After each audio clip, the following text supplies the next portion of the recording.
बिस्मिल्लाहिर्रहमानिर्रहीम, अस्सलाम वालेकुम रहमतुल्लाहि व बरकातुहू। व्यूअर्स, कैसे हैं आप लोग? खैरियत से हैं?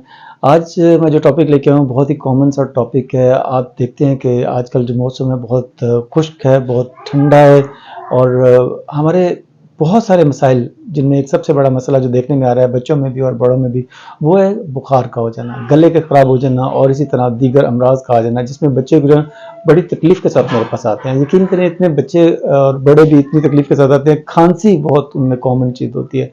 खांसी एक ऐसी चीज़ है जिसमें, और इस मौसम की खांसी जिसमें कि आपको फील होता है कि जैसे सीने के अंदर दर्द हो रहा है, स्पेशली सीने के लोअर पोर्शन में दर्द हो रहा होता है। अक्सर लोग अपने गले की खराबी की बाइस खांसी के साथ आते हैं और इसी तरह बहुत सारे लोग, बल्कि 90% लोग जो है फ्लू के साथ आ रहे होते हैं। बिकॉज बारिश हो नहीं रही, हवा के अंदर जो बहुत ज़्यादा गर्दो गुबार है वो हवा में है। कुदरत ने जो निज़ाम रखा हुआ है गर्दो गुबार को नीचे बिठाने का, वो बारिश हो नहीं रही। उसकी वजह क्या है? उसकी वजह से क्या हो रहा है कि नाक के अंदर वही सांस के जरिए सारे गर्दो गुबार अंदर जाते हैं। कुदरत ने उस गर्दो गुबार से बचाने के लिए हमें रेनाइटिस का एक सिलसिला रखा हुआ है। रेनाइटिस क्या चीज़ है कि हमारे नाक की जो अंदर की दीवारें हैं ये सूजती हैं और ये सूजने के बाद ये बलगम जनरेट करना शुरू कर देती हैं, ये रेशा बनाना शुरू कर देती हैं। बेसिकली ये रेशा हमारे डिफेंस का हिस्सा है। डिफेंस का हिस्सा इसलिए है कि नाक के अंदर वो चिपचिपा सा मादा आएगा, जिसकी वजह से जो गर्दो गुबार आ रहा है वो नाक के अंदर चिपक जाएगा, नीचे नहीं जाएगा, सांस की फेफड़ों की तरफ नहीं जाएगा, सांस के जरिए फेफड़ों में नहीं जाएगा और हमारे सांस फेफड़े जो हैं वो महफूज रहेंगे। अब होता क्या है, जब ये ज्यादा रेनाइटिस डेवलप होना शुरू हो जाता है, नाक से पानी की तरह बहुत ज्यादा फ्लू निकलना शुरू हो जाता है, नाक के अंदर शदीद खुजली आती है। मैं देखता हूँ आजकल मरीजों को, बाहर बैठे होते हैं, मैं ये मेरे पास लगा है सीसीटीवी लगा हुआ, तो देख रहे होते हैं अक्सर मरीज ऐसे ऐसे नाक को ऐसे पकड़ के ऐसे ऐसे कर रहे होते हैं, हिला रहे होते हैं, और ये बड़ी कॉमन सी चीज है।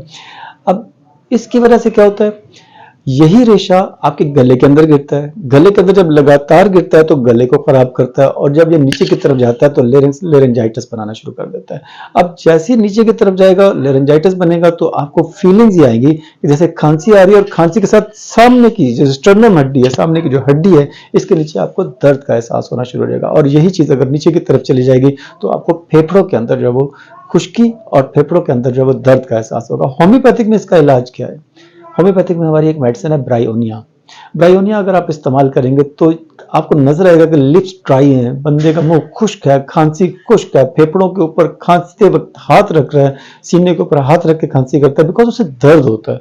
उसके दर्द की नौयत यह है कि वो जरा सी मूवमेंट करेगा तो उसे तकलीफ होना शुरू हो जाएगी, दर्द होना शुरू हो जाएगा। अब इन चीजों से निपटने के लिए आप यकीन करें, सिर्फ एक डोज ब्रायोनिया 200 की ले लें, आपका जो मसला है ये क्लियर हो जाएगा। अच्छा, छोटे बच्चों में मैंने देखा है, जैसे मैंने कहा कि बच्चों को फ्लू होता है, बच्चों को जुकाम हो जाता है। अब उन बच्चों को निपटने के लिए, इस बीमारी से निपटने के लिए हमें मेडिसिन की जरूरत कोई नहीं है। मैंने देखा बहुत सारे बच्चों को लेके खवातीन जो है, माएँ जो है, वो पहुंची होती हैं डॉक्टर के पास। आपको किसी चीज की जरूरत नहीं। इस ऑडियो को जितना ज्यादा, इस वीडियो को जितना ज्यादा फैला सकते हैं फैलाइएगा। मुमकिन है कि किसी के काम आ जाइए।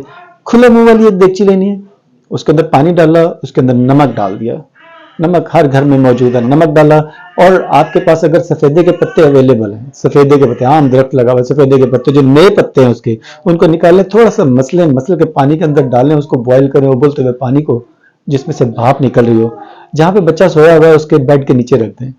वो खुद ब खुद बुखारात हवा में उड़ेंगे और बच्चे के सांस के जरिए अंदर जाएंगे और उसके नाक के फ्लू को क्लियर कर देंगे। बहुत आसान तरीका है, लेकिन इसकी एक एहतियात भी है कि अगर किसी का ब्लड प्रेशर ज्यादा है और वो उस कमरे में आ गया हुआ है जिस कमरे में इस बुखारात में नमक भी मौजूद है, तो उसका ब्लड प्रेशर हाई होने के चांसेस हैं। सो ये थोड़ी सी एहतियात करिएगा। अदरवाइज बच्चों को, स्पेशली छोटे बच्चों को, मेडिकेशन की तरफ ना लेके जाइएगा। ये खांसी, ये नजला, ये बुखार, ये खुद आप इसका घर में ट्रीटमेंट कर सकते हैं। Thank you very much. अस्सलाम वालेकुम।